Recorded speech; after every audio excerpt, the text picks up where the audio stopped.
Two of ये जो अपना चैप्टर है एफटीपी, इसके टेस्ट नॉलेज के क्वेश्चन कंप्लीट करेंगे। Question number 1 is monotype traders wants to enter into export contracts with various customers. It intends to understand the currency denomination while entering into contract with them and seeks your advice as to how it should ensure compliance. Monotype trader है, he wants to enter into exports contract, export करना है various customers के साथ। It intends to understand the currency denomination while entering into contract with them and seeks your advice as to how it should ensure compliance. Answer देखते हैं first वाला।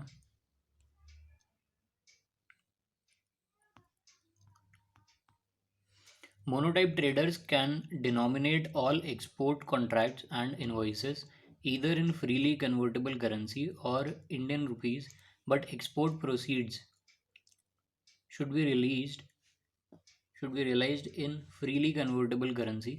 However, export proceeds against specific exports may also be realized in rupees, provided it is through a freely convertible Vostro account of a non-resident bank situated in any country other than a member country of Asian Clearing Union or Nepal or Bhutan. Additionally, rupee payment through Vostro account must be against payment in free foreign currency by buyer in his non-resident bank account. Contracts for which payment are received through ACU shall be denominated in ACU dollar. Export contracts and invoices can be denominated in Indian rupees against Exim Bank Government of India line of credit. यहाँ पे क्या बोला गया है? Monotype traders can denominate all export contracts and invoices either in freely convertible currency or Indian rupees, but export proceeds should be realized in freely convertible currency. However, export proceeds against specific exports may also be realized in rupees. Question था monotype trader wants to enter into export contracts करना चाह रहा है with various customers. It intends to understand the currency denomination while entering into a contract with them. He intends to understand currency denomination and seeks your advice that how should it ensure compliance.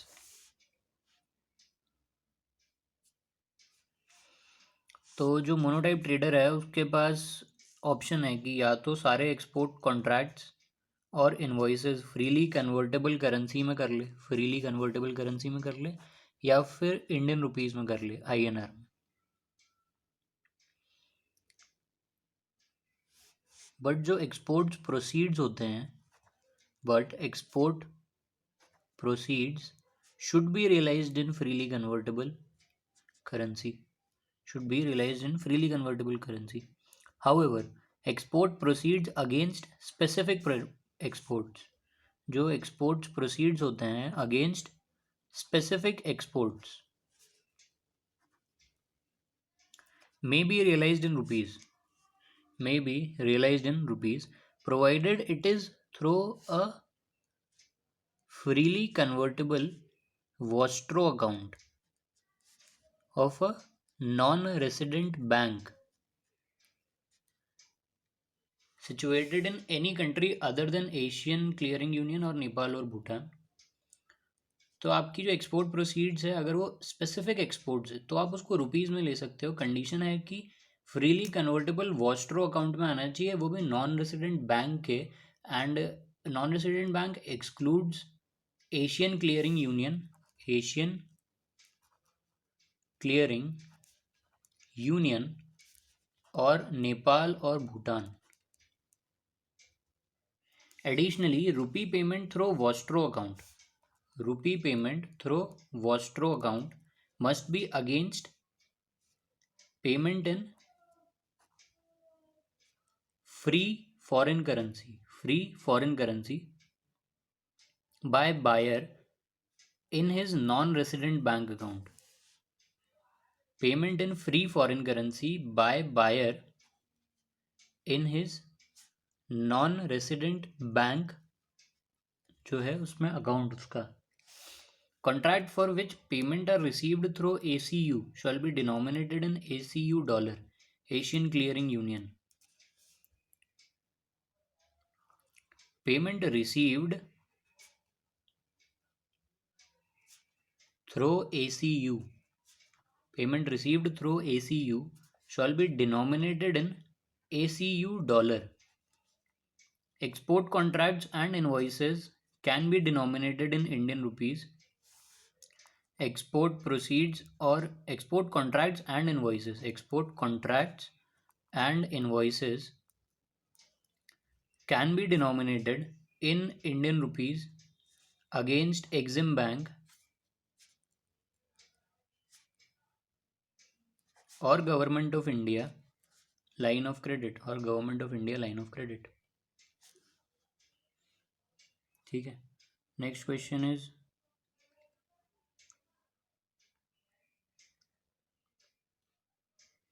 question number 2. 2 में बोला है Jigsaw puzzle has imported inputs having CIF value of 25 lakhs without payment of duty under advance authorization. Inputs are supplied free of cost valued at 5 lakh rupees to meet eventualities of quality issues arising during manufacture. On manufacturing, the products are supplied to SEZ units and realization is in Indian currency through regular current account.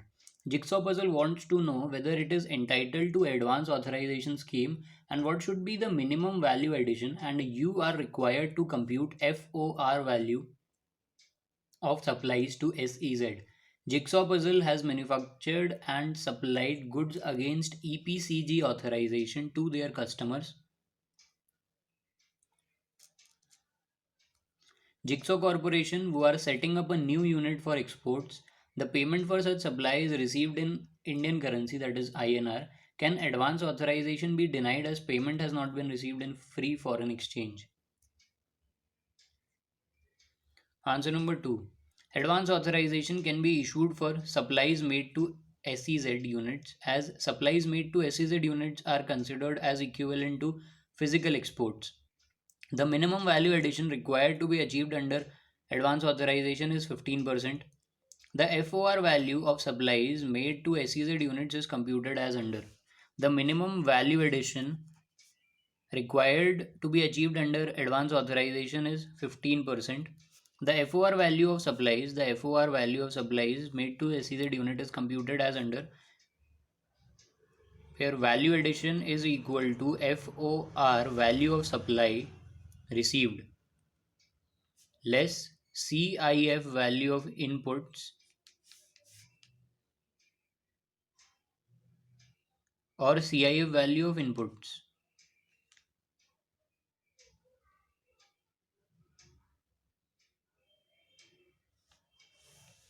divided by FOR value of supply received minus CIF value of inputs divided by CIF value of inputs into 100. तो ये आपका value addition निकल आएगा. 15% से ज़्यादा होना चाहिए. Notional value of free of cost inputs supplied by foreign buyer needs to be added to the CIF value of imported inputs to compute FOR value of the supplies made to SEZ units. FOR value of supplies made to SEZ units after adding minimum 15% value addition is equal to 30 lakhs into 115%.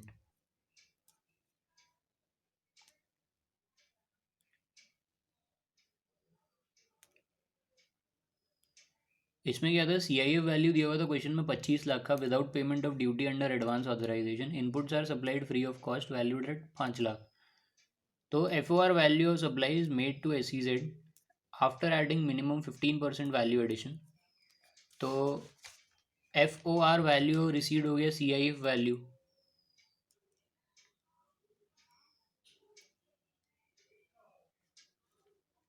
अगर आप reduce करते हो तो total था, मतलब total input जो import करे अपन ने, इनपुट इम्पोर्ट करे having CIF value of 25 lakh और inputs are supplied free of cost. जो फ्री ऑफ कॉस्ट आया अपने पास उसकी वैल्यू थी 5 लाख. तो टोटल इनपुट आया 30 लाख का और वैल्यू एडिशन 15% मिनिमम है.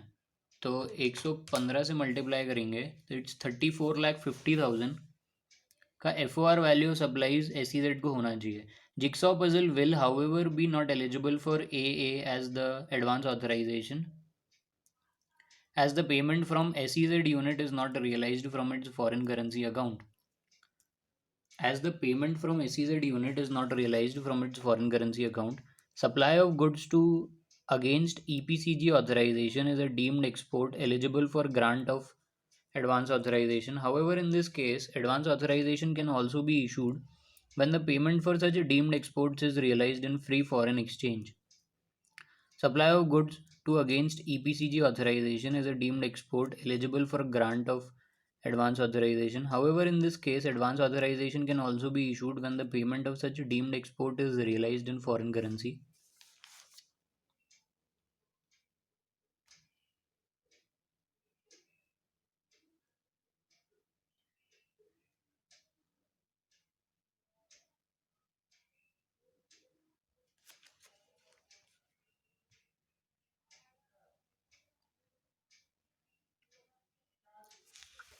Next is question number 3. From the following particulars, you are required to determine reward under Merchandise Exports from India Scheme MEIS under Foreign Trade Policy 2015 to 2020.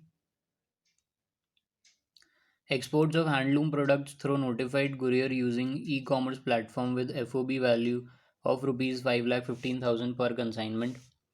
Export of goods which are subject to minimum export price with FOB value of rupees 50 lakhs. Exports of goods where FOB value declared in shipping bill is rupees 8 lakhs, FOB value realized with exchange gain is 8 lakh 20,000.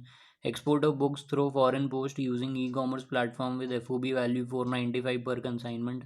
Biotechnology park products exported through DTA units of 3 lakh rupees. Supplies made from DTA unit to SEZ units of 2 lakh rupees.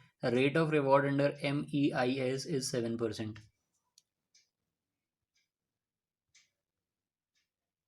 Answer number 3. Particulars amount eligible for reward. In question, it was given that from the following particulars you are required to determine reward. Question 3 में आपको reward निकालना है. Reward under MEIS scheme, MEI scheme under FTP. First वाला था export of handloom products through notified courier using e commerce platform with FOB value 5,15,000 पर consignment. Handloom product है, ठीक है. तो export of handloom products through courier using e commerce platform with FOB value 5,15,000. Export of handloom products of FOB value up to 5 lakh per consignment is entitled for reward under MEIS scheme. अगर आप handloom product का export करते हो जिसका FOB value up to 5 lakh है, FOB value up to 5 lakh है पर consignment is entitled for reward. तो 5 लाख रिवॉर्ड में आ जाएगा, ठीक है.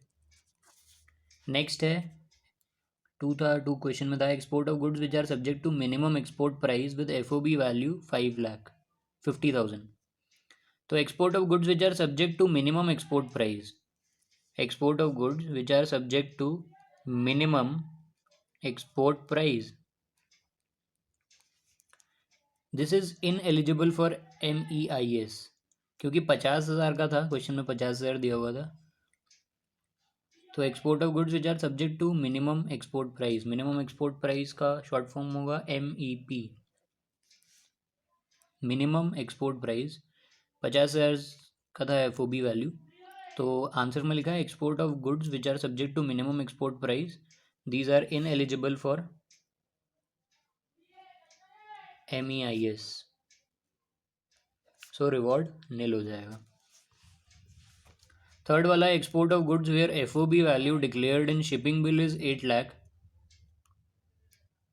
And FOB value realized with exchange gain is 8,20,000.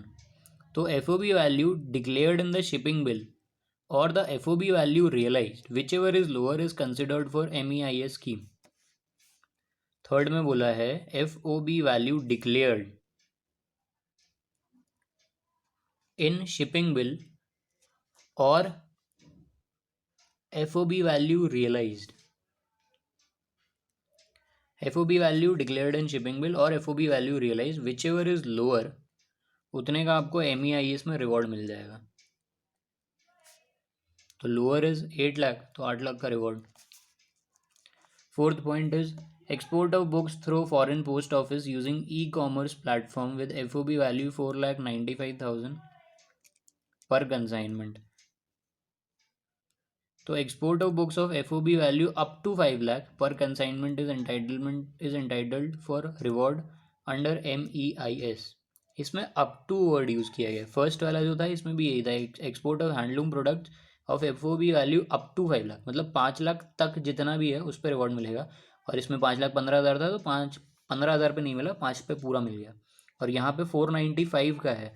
तो एक्सपोर्ट ऑफ बुक्स के केस में consignment up to, consignment value, consignment का FOB value up to 5 lakh per consignment is entitled for reward under MEIS scheme. तो ये वाले में 495 का पर कंसाइनमेंट था, तो इतना का रिवॉर्ड हो जाएगा।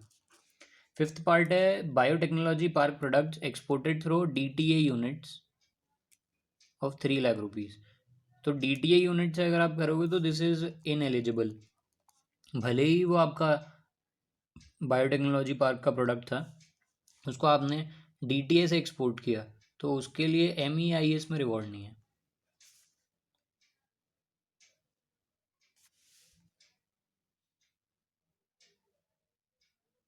Merchandise exports from India scheme, तो ये इसका रिवॉर्ड नील हो जाएगा। नेक्स्ट है supplies made from DTA to SEZ, this is also ineligible. जो DTA की सप्लाईज है ना वो तो आएंगी नहीं MEIS में। मर्केंडाइज एक्सपोर्ट इंडिया स्कीम, इसका रिवॉर्ड भी नील हो जाएगा। सेवेंथ वाला है rate of reward under MEIS is 7%। ये तो रेट दिया हुआ है, तो टोटल अगर हम कैलकुलेट करें तो 5 लाख का रिवॉर्ड, 8 लाख का रिवॉर्ड और 4,95,000 का value is eligible for reward. So 17,95,000 आया। अब MIS रिवॉर्ड कितना मिलेगा, MEIS रिवॉर्ड रेट दिया हुआ है क्वेश्चन में 7% का, तो 17,95,000 का 7% इज 1,25,650, ये रिवॉर्ड का वैल्यू आ गया।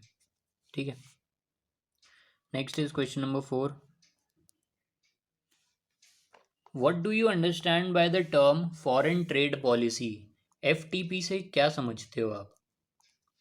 विच is the governing legislation for FTP? Which government authorities administer FTP in India? पहला पूछा कि FTP से क्या समझते हो, दूसरा पूछा कि which governing legislation, which is governing legislation for FTP and which government authorities administer FTP in India. So answer number 4. Foreign trade policy is a set of guidelines or instructions issued by the central government in matters related to import and export of goods in India. Wise foreign trade. The FTP in general aims at developing FTP in general aims at developing export potential, improving export performance, encouraging foreign trade, and creating favorable balance of payment position.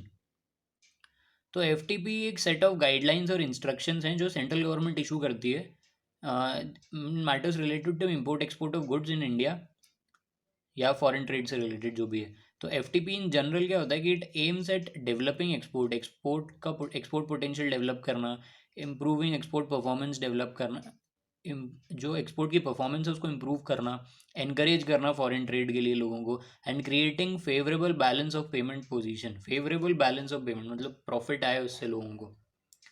और second part में क्या पूछा था, which is the governing legislation for FTP in India? Ministry of commerce and industry. India में ministry of commerce and industry governs the affairs relating to the promotion and regulation of foreign trade. The main legislation concerning foreign trade is the Foreign Trade Development and Regulation Act 1992. FTD&R Act is Foreign Trade Development and Regulation Act 1992. In India, Ministry of Commerce and Industry देखती है, they promote and regulate foreign trade. Main legislation concerning foreign trade is, इसका जो main legislation है, act का नाम पूछ लिया इन लोगों ने, क्वेश्चन में भी पूछा था what is the main governing legislation for FTP, तो क्या नाम है उसका, foreign trade development and regulation act 1992। FTDNR Act. In exercise of the powers conferred by FTDNR Act, the Union Minister of Commerce and Industry, Government of India, announces the integrated foreign trade policy in every 5 years with certain underlined objectives. The policy is generally updated every year in April in addition to changes that are made throughout the year. तो जो भी powers हैं FTDR act के, वो union ministry में union ministry of commerce and industry वाला जो department है उनके पास है, गवर्नमेंट ऑफ इंडिया के। और ये लोग integrated foreign trade policy announce करते हैं हर 5 साल में, और हर साल उसको अपडेट करते हैं एज जो भी चेंजेस हुए हैं during the year. The FTP is formulated, controlled and supervised by the office of director general of foreign trade. DGFT जो है फॉर्मुलेट और कंट्रोल करता है office director general of foreign trade. An attached office of the Ministry of Commerce and Industry, Government of India. DGFT has several offices in various parts of the country which work on the basis of the policy formed by the headquarters at Delhi. Though the FTP is formulated by DGFT, it is administered in close coordination with other agencies. Other important authorities dealing with FTP are FTP के साथ और दूसरी authorities हैं जैसे CBIC, Reserve Bank of India, state VAT departments, ये सब मिलके DGFT के साथ काम करते हैं और जो FTP foreign trade policy formulate करी है उसको अप्लाई करवाते हैं। नेक्स्ट है question number 5, briefly explain as how FTP is linked with customs laws. अब ये बताओ कि FTP कस्टम्स से कैसे रिलेटेड है। The foreign trade policy is closely knit with customs laws of India. बुने हुए हैं दोनों एक दूसरे के साथ बहुत प्यार से। हाउएवर द पॉलिसी प्रोविजंस पर से do not override tax laws. जो FTP के पॉलिसीज होते हैं वो टैक्स लॉज को ओवरराइड नहीं करते।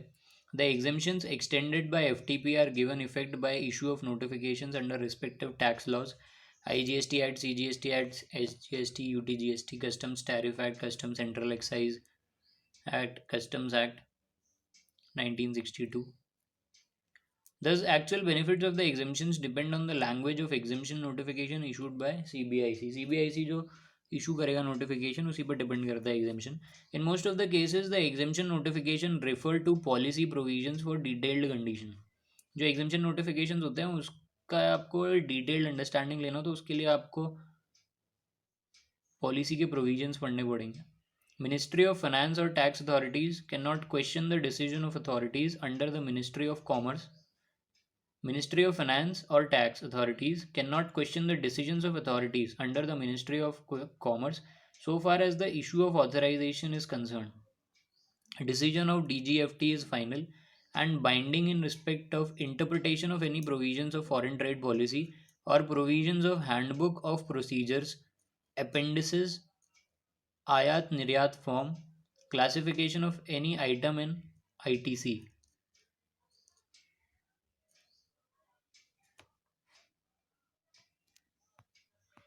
नेक्स्ट क्वेश्चन है question number 6, enumerate the various matters in respect of which policies and regulations are framed under FTP। Enumerate various matters in respect of which policies and regulations are framed under FTP। Policies और regulation frame होती है उसके matters enumerate करो। So answer number 6 is following issues are covered under FTP 2015 से 2020। अपने पे भी ये एप्लीकेबल है 2015 से 2020 वाली, तो इस पॉलिसी के बारे में बात करनी है। General provisions regarding import export of goods is under chapter 2 of FTP। General provisions जो हैं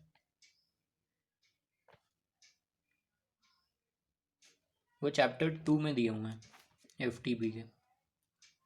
export from India scheme MEIS and SEIS to encourage exports of specified goods to specified countries and also export of services is under chapter 3 FTP 2015 or 20.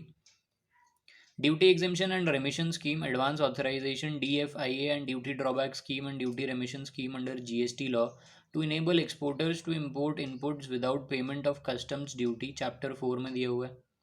Export Promotion Capital Goods EPCG scheme to obtain capital goods without payment of customs duty is under Chapter 5. EOU Export Oriented Units EHTP, STP and BTP scheme is under Chapter 6. Deemed export is under Chapter 7. Quality complaints and trade disputes is under Chapter 8 of FTP 2015 to 20. Policy in respect of special economic zone is contained in SEZ Act. Policy in respect of SEZ is contained in SEZ Act 2005 and rules. ये पूरे chapter के नाम बता दिए इनने एक एक करके चैप्टर 1 2 3 4 5 6 7 8 कौन कौन से चैप्टर्स हैं. Quality complaints and trade disputes है. डीम्ड एक्सपोर्ट है. EOU EHTP STP BTP. Export promotion capital good scheme. Duty exemption and रेमिशन scheme. Export from India scheme MEIS and SEIS. General provisions. अब आ जाते हैं question number 7 पे. यार इसमें एक एक करना पड़ेगा. जिसके पास बुक हो वो बुक खोल के देख ले. मैं डायरेक्ट आंसर पे आ रहा हूँ. क्वेश्चन पढ़ता जाऊँगा. So 7th वाले का first is with reference to the provisions of FTP 2015 to 20 discuss giving reasons whether the following statements are true or false. True or false खेलना है यहाँ पे FTP के relation में. First है if any doubt arises in respect of interpretation of any provision of FTP, the said doubt should be forwarded to CBIC whose decision thereon would be final and binding. DGFT का. तो ये वाला जो है false है कि अगर कोई डाउट अराइज होता है तो आपको इंटरप्रिटेशन के लिए CBIC के पास जाना पड़ेगा. CBIC के पास नहीं जाओगे आप, DGFT के पास जाओगे. If any question or doubt arises in respect of interpretation of any provisions of FTP, said question or doubt ought to be referred to DGFT whose decision thereon would be final and binding. ठीक है. Second में पूछा है authorization once claimed by an importer can be refused by DGFT. एक बार authorisation मिल गया है importer को, उसको importer can not be refuse. एक बार मिल गया ऑथराइजेशन तो DGFT उसको रिफ्यूज नहीं कर सकता. ये भी फॉल्स है. No person may claim an authorization as a right नहीं है आपका, ऑथराइजेशन दिया है बस. And DGFT shall have power to refuse to grant और renew the same in accordance with provisions of FTD&R act rules made thereunder and FTP. तो DGFT के पास power है कि जो आपको ऑथराइजेशन दिया है वो कभी भी रिफ्यूज़ कर सकता है और रिन्यू करने से भी मना कर सकता है. थर्ड वाला है IEC import export code is a unique 12 digit PAN based alpha numeric code allotted to a person for undertaking any export import activities. False. 12 digit नहीं होता है, 10 डिजिट होता है.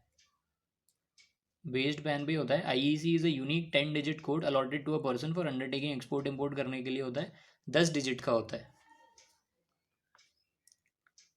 10 डिजिट IEC कोड. 12 डिजिट का तो आधार number होता है. Fourth part waste generated during manufacture in SEZ unit can be freely disposed in a domestic tariff area on payment of applicable customs duty without any authorization. True. ये statement सही है कि जो भी वेस्ट जनरेट होता है during manufacturing एक SEZ unit का, उसे वो फ्रीली डिस्पोज कर सकता है DTA में. बट जो पेमेंट है कस्टम्स ड्यूटी का उससे आपको प्रॉपरली पेमेंट करना पड़ेगा. Without any authorization you can dispose of your waste. So this is true.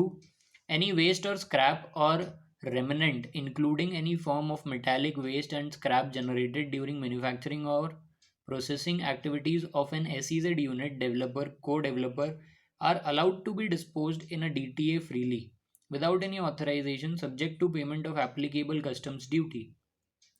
कोई भी स्क्रैप है, वेस्ट है, इंक्लूडिंग मेटेलिक वेस्ट हो, स्क्रैप जनरेटेड ड्यूरिंग मैन्युफैक्चरिंग हो, कोई प्रोसेसिंग एक्टिविटी में हुआ हो, कहाँ हुआ हो, SEZ यूनिट में डेवलपर के द्वारा को डेवलपर के द्वारा are allowed to be dispose in a DTA freely without any authorization subject to payment of applicable custom duty. जो भी एप्लीकेबल कस्टम ड्यूटी है that has to be paid.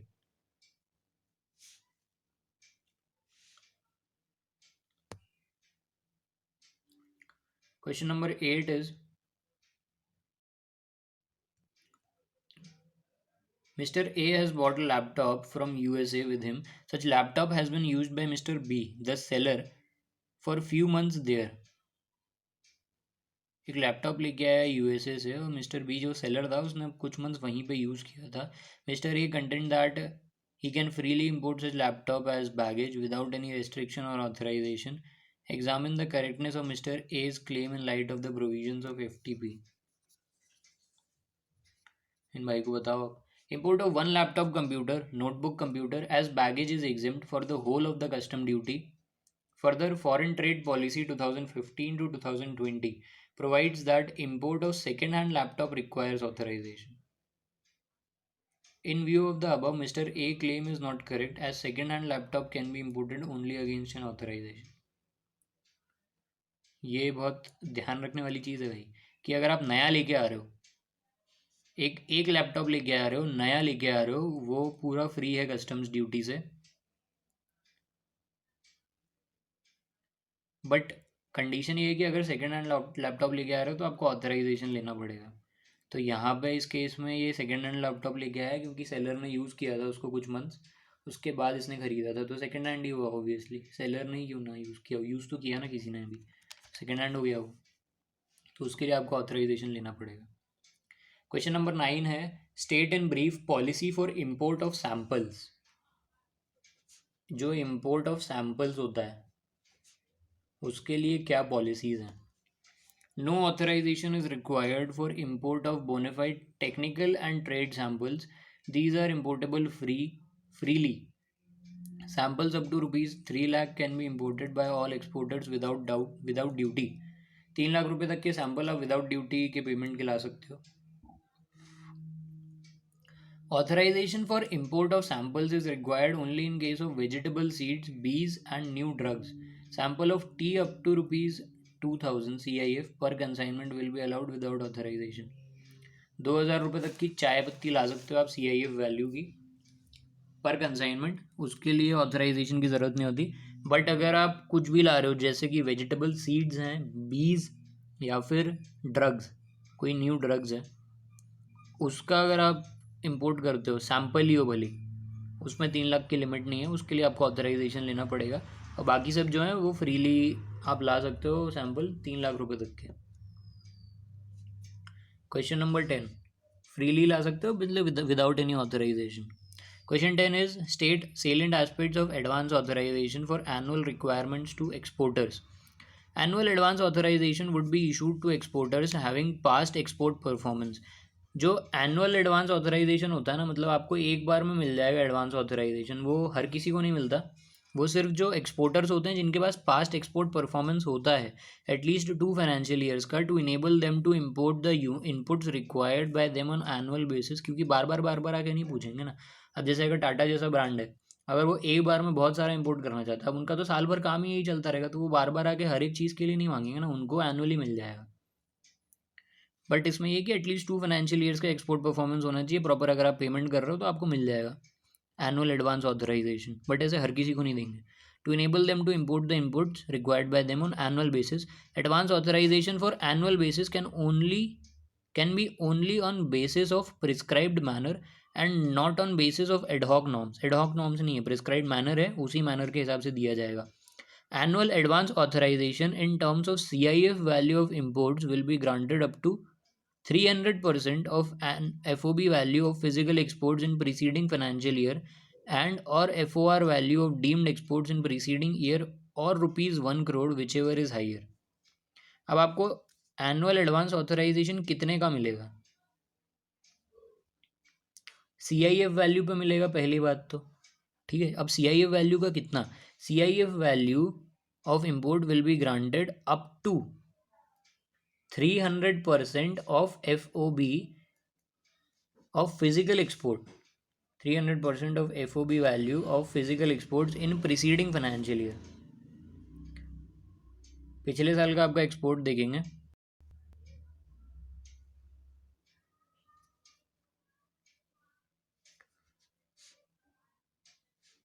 या फिर 300% of FOB value of previous year export, या फिर FOR value of deemed export. FOR value of deemed exports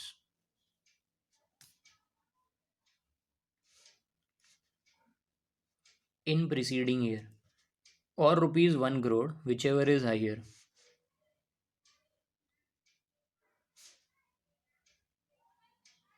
ये हो गया। अब है क्वेश्चन नंबर 11। क्वेश्चन 11 में क्या सजेस्ट किया है, answer the following questions with reference to the provisions of duty credit scrip under export from India scheme under FTP 2015 to 2020. First is Rishita provides services eligible for SEIS scheme. She wants to sell SEIS scripts earned by him. Can she do so?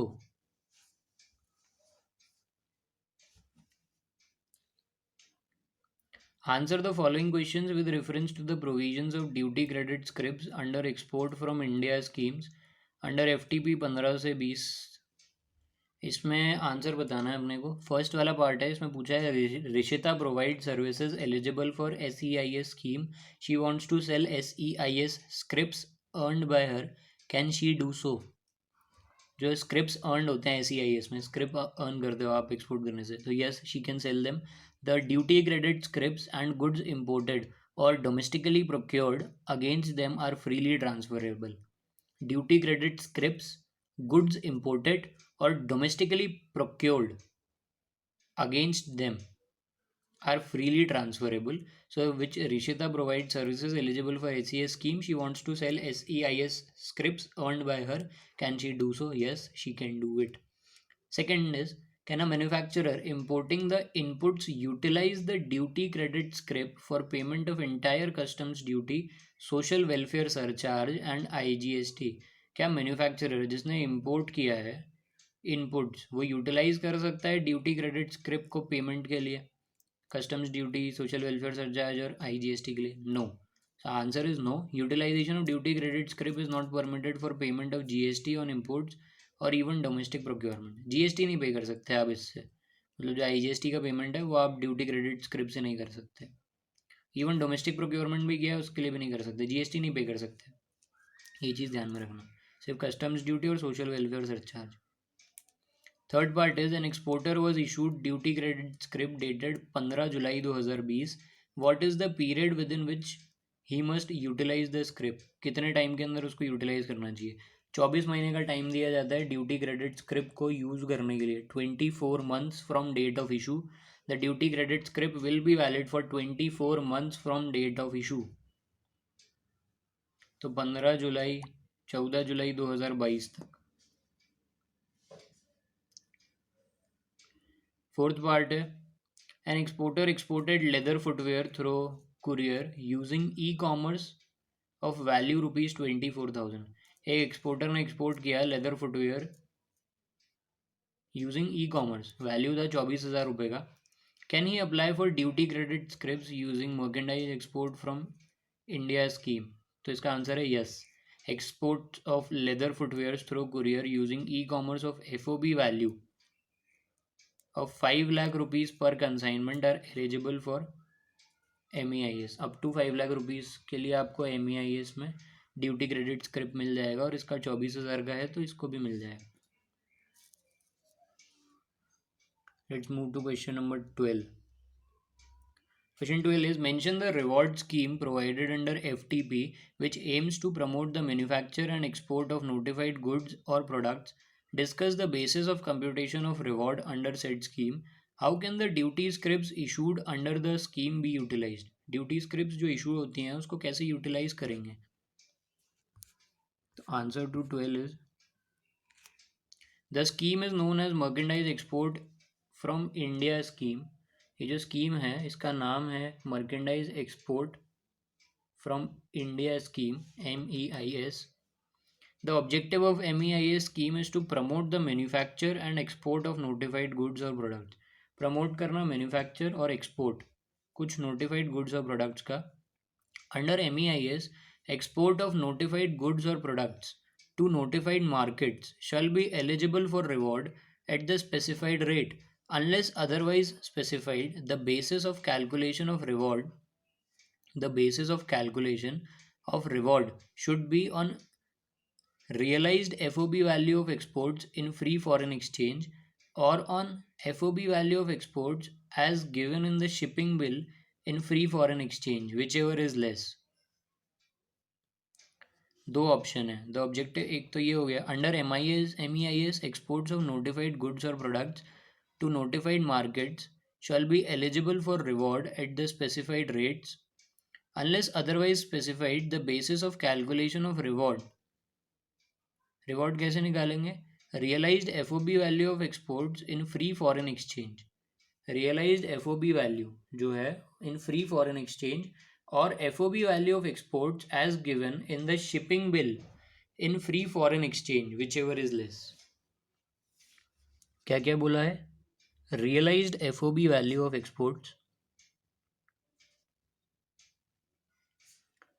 in free foreign exchange or FOB value of exports as given in shipping bill in free foreign exchange. जो shipping bill में दिया हो या फिर जो realise हो गया हो, विच एवर इज लोअर. ठीक है. These scripts can be used for payment of custom duties on import of input or goods including notified capital goods. In script का आप यूज़ कर सकते हो इंपोर्ट ड्यूटी का पेमेंट करने में कस्टम्स में,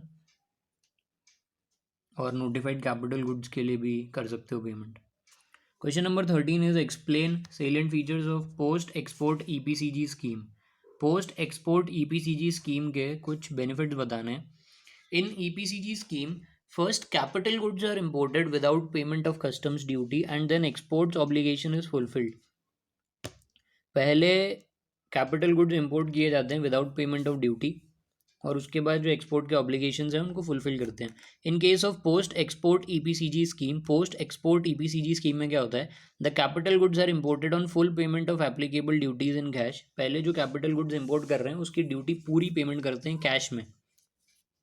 Later, basic customs duty paid on capital goods shall be remitted in the form of freely transferable duty credit schemes. उसके बाद जो बेसिक कस्टम ड्यूटी आपने पे करी है कैपिटल गुड्स पे वो रेमिट हो जाती है आपको in form of credit scripts, duty credit scripts which are freely transferable और उसको आप बेच भी सकते हो. Capital goods imported under EPCG authorization for physical exports are also exempt from IGST and compensation cess up to 31 March 2021. जो capital goods import करते हैं अपन ईपीसीजी ऑथराइजेशन से फिजिकल एक्सपोर्ट्स के लिए, उस पर जो आईजीएसटी और कॉम्पनसेशन सेस लगता है वो एग्जेम्प्ट है. उस पर अभी आईजीएसटी और कॉम्पनसेशन सेस नहीं लगेगा up to 31 March 2021. In case of integrated tax and compensation cess are paid in cash on imports under EPCG. Incidence of the said integrated tax and compensation cess would not be taken for computation of net duties saved provided input tax credit is not availed. अगर आपने payment किया है IGST और compensation cess का cash में import करते time under EPCG scheme, तो जो कैलकुलेशन होगा जिस पे ड्यूटी निकलेगी, नेट ड्यूटी के लिए जो कैलकुलेशन होगा उसमें उसको इंक्लूड नहीं करेंगे इंटीग्रेटेड टैक्स और कॉम्पनसेशन सेस को, प्रोवाइडेड आपने आईजीएसटी का इनपुट नहीं लिया हो, क्रेडिट नहीं लिया हुआ होना चाहिए आपने. These duty scripts can be used for payment of applicable custom duties for imports. All other provisions of EPCG scheme apply to post export EPCG scheme also. In duty script, duty credit scripts का आप use कर सकते हो custom duty payment करने के लिए, जो आपने इंपोर्ट किया उसकी कस्टम ड्यूटी पे कर सकते हो. और बाकी जो ईपीसीजी स्कीम है उसके सारे प्रोविजंस जो नॉर्मल उस पर लगते हैं वो post EPCG, post export EPCG scheme पे भी लगेंगे. Specific export obligation under this scheme shall be 85% of the applicable specific export obligation. जो स्पेसिफिक एक्सपोर्ट ऑब्लिगेशन है इस स्कीम के अंदर, स्पेसिफिक एक्सपोर्ट ऑब्लिगेशन, ये सारी चीज़ें याद रखने वाली हैं कि एक्सपोर्ट ऑब्लिगेशन जो है वो है 85% of the applicable specific export obligation, 6 times of duties, taxes and cess saved on capital goods imported under EPCG scheme to be fulfilled in 6 years reckoned from authorization issue date.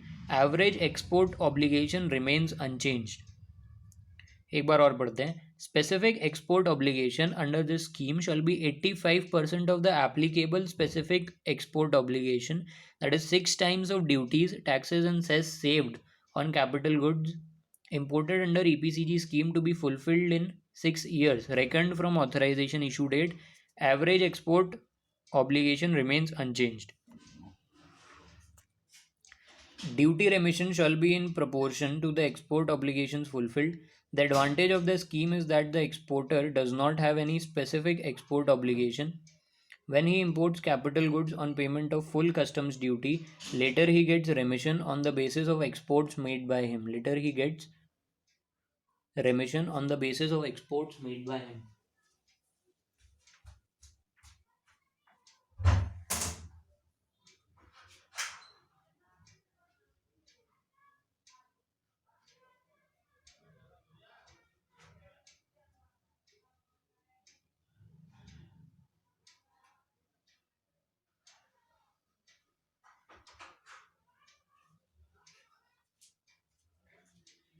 Question number 14.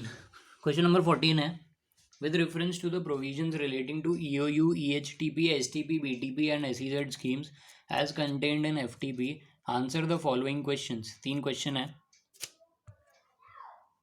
First वाला है a unit intended to trade in handicraft wants to set up an export oriented unit, is it allowed? No. Handicraft trade के लिए अगर आप EOU setup कर रहे हो तो अलाउड नहीं है. Unit undertaking to export their entire production of goods and services except permissible sales in domestic tariff areas may be set up under the export oriented unit scheme. Electronic hardware technology park EHTP, software technology park or biotechnology park scheme for manufacture of goods including repair, remaking, reconditioning, re-engineering and rendering of services. Trading units are not covered under these schemes. जो trading units होती हैं वो covered नहीं है. ये question में था a unit intending to trade in handicrafts wants to set up an EOU. Trade करना चाह रहा है, ट्रेड के लिए नहीं है.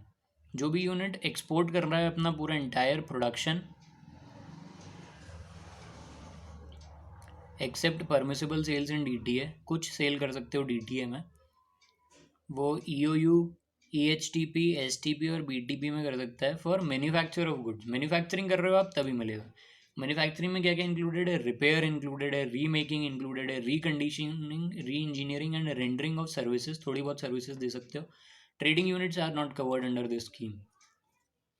Second question is an EOU has started production after 4 years 10 months from the date of grant of letter of permission, letter of intent, is it correct? एक EOU है, उसने प्रोडक्शन स्टार्ट किया 4 साल 10 महीने बाद. जब उसको लेटर ऑफ परमिशन ग्रांट हो गया तो उसके 4 साल 10 महीने बाद किया उसने, तो it is not correct. EOU, BTP, EHTP, STP should start production with in 2 years. दो ईयर के अंदर आपको स्टार्ट कर लेना चाहिए. जब आपको लेटर ऑफ परमिशन या फिर लेटर ऑफ इंटेंट मिल गया हो उसके 2 साल के अंदर you should start. Within 2 years from the date of grant of letter of permission, letter of intent. In other words, a letter of permission or letter of intent have an initial validity of 2 years, by which time unit should have commenced production. Its validity may be extended further up to 2 years by competent authorities. Validity 2 साल और बढ़ा सकते हो by competent authorities. However, proposal for extension beyond 4 years, 4 साल के बाद, shall be considered in exceptional circumstances on a case-to-case basis by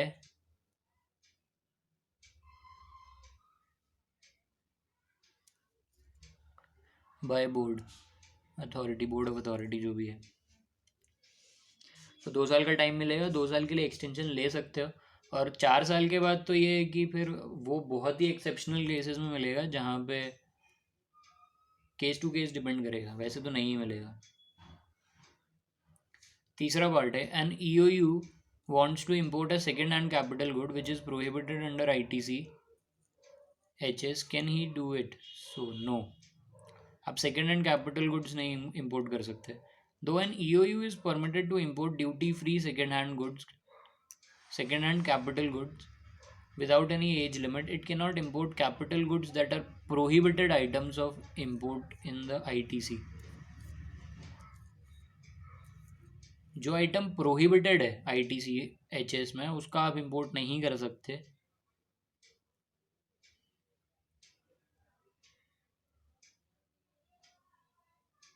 वैसे कर सकते हो फ्री, मतलब सेकेंड हैंड कैपिटल गुड्स का जो परमिटेड है उनके ऊपर कोई एज लिमिट नहीं है, बट जो प्रोहिबिटेड है उनका नहीं कर सकते आप. Question number 15 is list some supplies which are deemed export for the purpose of benefits under foreign trade policy. कुछ सप्लाईज का नाम बताओ जो डीम्ड एक्सपोर्ट हैं, जिन्हें बेनिफिट होता है फॉरेन ट्रेड पॉलिसी से. Supply against advance authorisation DFIA, supplies to EOU, STP, EHTP, BTP, supplies against EPCG authorization, supply of marine freight containers by 100% EOU, supply of projects against international competitive bidding, suppliers to projects where imports permitted at zero customs duty, supply to mega power projects, supplies to UN or international organizations for their official use, supplies to nuclear projects. इन सब के लिए benefited है deemed export. Question number 16 is what are the key features of advance authorization scheme? Enlist the items which can be and which cannot be imported against advance authorization. यार इसमें ये para वैरा दिए हुए हैं, ये अपने आप से देख लेना, मैं क्वेश्चन पढ़ रहा हूँ बस. 17th question is discuss the benefits granted under FTP to status holder. Status holder को FTP में क्या क्या बेनिफिट्स हैं. Question number 18 is explain the significant features of EPCG scheme, which type of capital goods cannot be imported under such scheme, जो prohibited है वो list दी होगी उनकी कुछ. Question number 19 is write short note on the following with reference to the provisions relating to EOU, EHTP, STP, BTP as contained in FTP. First is entitlement for supplies from DTA, second is inter-unit transfer, third is sale of utilized material, replacement, repair or imported or indigenous goods, exit from EOU scheme. ये question है, इनके ऊपर सबके ऊपर short note लिखने 5 के ऊपर. फिर क्वेश्चन नंबर 20 में पूछा है what is deemed exports, which type of supplies are regarded as deemed export. Deemed export किसको बोलेंगे. ये जो 19th वाला है इंपॉर्टेंट है कि entitlement for supplies from DTA, inter unit transfer, sale of unutilised material, replacement repair of imported indigenous goods और exit from EOU scheme.